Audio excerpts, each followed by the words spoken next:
औज़ु बिल्लाहि मिनश शैतानिर रजीम बिस्मिल्लाहिर रहमानिर रहीम रब्बि इश्रह ली सदरी व यस्सिर ली अमरी वहलुल उक़दतम मिन लिसानी यफ़क़हू क़ौली। आजकल रजब का महीना चल रहा है, तो हमें आगे आ रहा है रमज़ान। रमज़ान है वो मंथ नंबर 9, ठीक है ना। मुहर्रम से आप काउंट कर लें, मुहर्रम, सफ़र, रबीउल अव्वल, रबीउल सानी, जमादियुल अव्वल, जमादियुल सानी, पर रजब, शाबान, रमज़ान, ठीक। तो ये है 8वां महीना और आज हम खड़े हैं 7वें महीने पे, ठीक है। रमज़ान का तो आपको काफ़ी ज़्यादा पता है ना, रमज़ान क्यों इतना इम्पोर्टेंट है? रोजे रखते हैं, ऑफ कोर्स रोज़े रखते हैं, लेकिन इसकी इम्पोर्टेंस किस वजह से? हाँ, रमज़ान की इम्पोर्टेंस ये है कि रमज़ान में कुरान पाक उतरा था, ठीक है।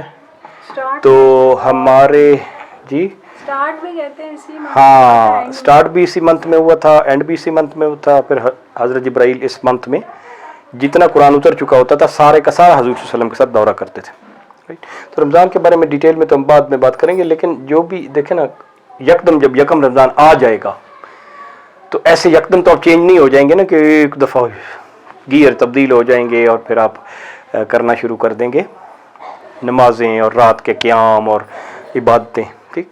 तो सिस्टम जो हमें बताया गया है ना कि कोई भी चीज़ यकदम नहीं होती, आप उसकी तैयारी और उसकी आमादगी बहुत पहले से शुरू करते हैं। ये ट्रेनिंग का भी यही तरीका है, आप किसी भी चीज़ के लिए तैयार करते हैं तो आस्ता, slowly and go into this.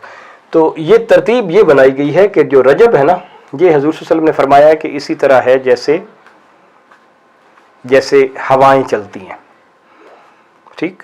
हवाएं चलने के बाद का प्रोसेस ये होता है कि फिर बादल आना शुरू हो जाते हैं, और ये शाबान वो महीना है जहाँ पे बादल आ जाते हैं और कुछ शायद हल्की फुल्की फुहार भी पड़ती होगी। फिर रमज़ान में फिर बारिश शुरू हो जाती है। इसका मतलब क्या हुआ? एनालॉजी हज़ूर सल्लल्लाहु अलैहि वसल्लम ने ये दी है कि रमज़ान की तैयारी के लिए एक्चुअली आपकी जो तैयारी अंदर की है वो रजब से शुरू हो जानी चाहिए, और नहीं ऐसे नहीं करें। तो एक इम्पॉर्टेंट बात है वो ये है कि हज़ूर सल्लल्लाहु अलैहि वसल्लम ने यह भी फरमाया है कि रजब अल्लाह के लिए है, शाबान मेरे लिए है, शाबान शहरी, शाबान का महीना मेरे लिए है, और रमज़ान उम्मत के लिए है, उम्मत इससे फ़ायदा उठाए। तो रजब का महीना किसके लिए? अल्लाह के लिए। तो इसमें हम अल्लाह से रजू, वैसे तो हर वक्त ही रजू करते हैं, रोज़ाना जो नमाज़ पढ़ते हैं, आप जिक्र करते हैं, वो अल्लाह की तरफ रजू करना है। मोमिन का तो कोई चीज़ भी ऐसी नहीं है जो अल्लाह से कनेक्टेड नहीं है। इवन आपका खाना पीना जो है वो भी बिस्मिल्लाह से पढ़ के खाते हैं ना, अल्लाह का शुक्र अदा कर। तो रजब का महीना जो है ना, ये अल्लाह के लिए है, ये मैं इसलिए लिख रहा हूँ, और ये हज़ूर सल्लल्लाहु अलैहि वसल्लम के लिए है, और ये उम्मत के लिए है। अब इस महीने में करना क्या है? रजब का वैसे मतलब होता है महीनों की, एक दफ़ा हमने ये बात की थी मुहर्रम से लेकर ज़िकात ज़ुल्हज तक कि हर महीने की इंपॉर्टेंस क्या है, उसका मतलब क्या है, वो तो एक लेक्चर किया था। वी कैन गो, उसके लिंक मुझे याद दिलाइएगा, बाद में इसमें दे देंगे। रोज़े कब कब रखने चाहिए सारे साल में और हफ्ते में और महीने में, वो भी एक लेक्चर किए, तो उसका भी लिंक इसमें दे देंगे। रजब में फिर तैयारी करनी क्या है, वो क्या तैयारी है जो हमने करनी है? वो तैयारी ये है कि रजब में रोज़े रखना हज़रत सल्लल्लाहु अलैहि वसल्लम की सुन्नत है, नफल रोज़े जो हैं। और ये कहा गया कि अगर जो एक रोज़ा रखेगा, पता कितना सवाब है? 1 साल जितना। अल्लाह ताला उसे 365 से ज़रब दे देते, राइट।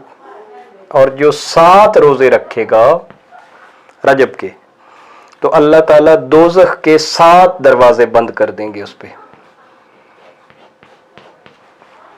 जो 8 रोज़े रखेगा, आज तो अगर 14 तारीख है तो ऑफ कोर्स आपके पास अभी भी 15 दिन है ना, जो 8 रोज़े रखेगा उस पे जन्नत के 8 दरवाजे खोल दिए जाएंगे कि जाओ जिस दरवाजे से मर्जी एंटर हो जाओ, ठीक है। और जो 10 रखेगा उसे कहा जाएगा जो ये मांगे उसे दे दो,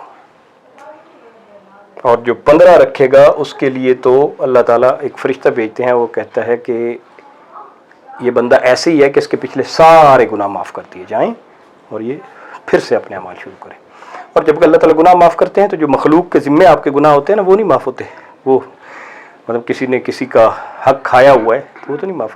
तो ये जो है ना रोज़े रजब में, और एक इम्पॉर्टेंट वाक़यात में से कोई याद है आपको? एक बहुत बड़ा वाक़या रजब में हुआ था।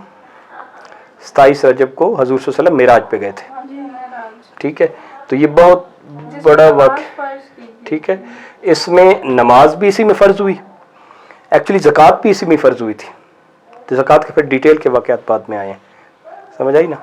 तो रजब की ये अहमियत है, चल के पता, इट्स वेरी वेरी इंपॉर्टेंट। ये वो महीना है जहाँ पे आपने एक्चुअली मेंटली और ये तैयारी शुरू कर देनी होती है रमज़ान के लिए। फिर आ गया शाबान। शाबान का मतलब वैसे होता है कलेक्ट करना, यानी शाबान के महीने में दो काम बड़े इंपॉर्टेंट है, रोज़े भी इंपॉर्टेंट है। हज़ूर सल्लल्लाहु अलैहि वसल्लम सबसे ज़्यादा रोज़े रमज़ान के अलावा, रमज़ान तो सारे ही रोज़े शाबान में रखते थे, ठीक। लेकिन हमारी कन्वीनियंस के लिए ये कहा गया है कि आप ये शाबान है ना, तो 15 के बाद कोशिश करें कि फिर आप रोज़े ना रखें, लेकिन जो ज़्यादातर रोज़े हैं ना इस फर्स्ट 2 वीक्स में रखें, ताकि फिर आप में एनर्जी कुछ हो और फिर आप शुरू करें। लेकिन अपनी आदत बनाना शुरू कर दें, सहरी के टाइम उठें, तहज्जुद पढ़ें, और वो प्रोसेस आप शुरू कर दें, ताकि रमज़ान में फिर यकदम उठना आपके लिए मसला हो जाएगा। फिर आपका पहला वीक तो उस तैयारी में और उसमें आमादगी में और रूटीन बनने में ज़ाय हो जाएगा। तो हज़ूर सल्लल्लाहु अलैहि वसल्लम सबसे ज़्यादा रोज़े शाबान में रखते थे। तो जो हमें एडवाइस किया गया है हमारे स्कॉलर ने, वो उन्होंने कहा है कि बेहतर ये है जो एक रोज़ा है ना 15 शाबान का, 15 शाबान की अदरवाइज भी एक इंपॉर्टेंस है ना, ये बजट की रात है जिसको कहते हैं यौम क्या कहते हैं, लैलतुल बिरात, कि इसमें सारे आपके अगले साल का कौन जिएगा, कौन पैदा होगा, किसकी शादी होगी, किसका निकाह होगा, और कितना रिज़्क किसको मिलेगा, कौन हज करेगा, वो सारा 15 शाबान को डिसाइड कर दिया जाता है। तो इसलिए ये रात है मांगने की, तो इस रात में क़याम करना, राइट, और इसके अगला रोज़ा रखना is very very important, not to be missed.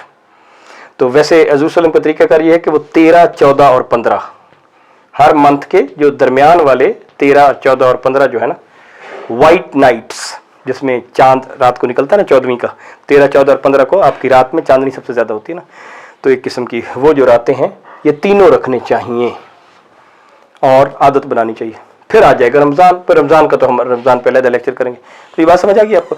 और दूसरी बात जो इसमें इंपॉर्टेंट है वो ये है कि शाबान में अल्लाह ताला इतने बंदों को दोज़ख से रिलीज़ करते हैं।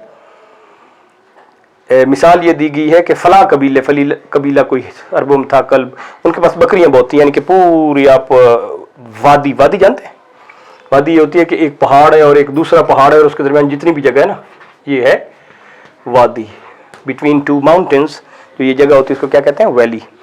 तो एक कबीला कल्ब की जो बकरियां एक पूरी वैली में फैली हुई होती थी, उनके जितने बाल हैं उतने बराबर बंदों को अल्लाह ताला दोज़ख से निकाल देते हैं। लेकिन जो मांगेगा उसको निकालेंगे ना, इसलिए कोशिश करनी चाहिए कि इसमें ख़ास तौर पे इस रात में और ओवरऑल इस महीने में आप मग़फ़िरत की दुआ मांगे। और फिर जो आपके लोग चले गए, आपके माँ बाप, नाना नानी, दादा दादी, सास ससुर में से कोई लोग गए हैं ना दुनिया से, तो उनके लिए दुआ मांगे कि अल्लाह उनकी मग़फ़िरत करे। तो दिस इज़ मग़फ़िरत का महीना है और ज़्यादा से ज़्यादा रोज़े रखने का महीना है। समझ आ गई बात। और इससे जो हमारे फॉर टीचर्स लेसन ये है कि किसी भी चीज़ में, किसी प्रोसेस में आप डलना चाहते हैं तो ऑल ऑफ ए सडन आप नहीं डल सकते। उसकी ट्रेनिंग भी है ना, रमज़ान भी एक ट्रेनिंग का महीना ना, तो उसके लिए प्री ट्रेनिंग और उसके लिए एक आमादगी अब बहुत पहले से शुरू करें एंड गो ग्रेजुअली, यस्सिरू वला तुअस्सिरू। हम फिर यकदम जब गियर इधर चेंज करते हैं तो काफ़ी सारे लोगों के तो स्टमक अपसेट हो गए होते हैं, क्योंकि पकौड़े इतने खाते हैं ना शाम को, ठीक है ना। मुसलमान ज़्यादा खाते हैं एक्चुअली रमज़ान में, और चीज़ें भी महंगी हो जाती हैं अनफॉर्चुनेट, क्योंकि हम पीछे से तैयारी और ग्रेजुअली और अपना प्रोसेस कंप्लीट नहीं करके आए होते। ठीक है, वनशहदु अल्ला इलाहा इल्ला अंता वनस्तगफिरुका व नतूबु इलैक।